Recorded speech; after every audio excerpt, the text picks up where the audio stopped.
The Fall and Rise of a Merchant. In a city called Vardhamana, there was a wealthy merchant who was favoured by the king for his cleverness.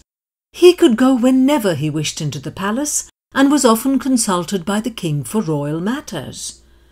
The merchant's daughter was to be married, and the merchant celebrated the occasion with a feast.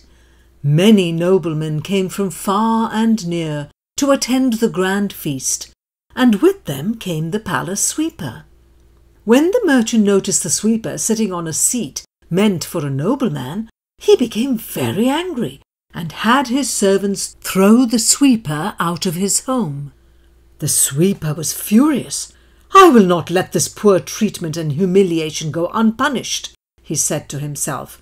"I will make sure that the merchant feels the same sting of rebuke that I feel."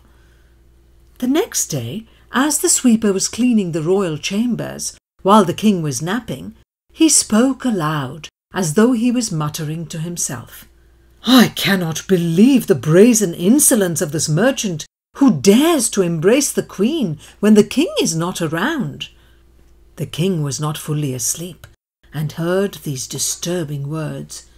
He called the sweeper and asked him to explain. "Oh, your majesty," said the sweeper, "please do not mind my words. I was gambling all night and hardly got any sleep. I was probably dreaming aloud. I don't even remember what I said." But the sweeper's story remained in the king's mind, and overcome with jealousy, he issued notice to his palace guards that the merchant was no longer welcome in the palace. The next time the merchant came over to the palace, he was told by the palace guards that he was forbidden entrance. Humiliated at the gate, the merchant turned to walk away. The sweeper, who saw this rebuke, called out to the guards, "The merchant is a powerful man who has earned the affection of the king. Be careful how you deal with him. He can have you people thrown out, just as he did me at his daughter's reception." The merchant heard these words and remembered his poor treatment of the sweeper.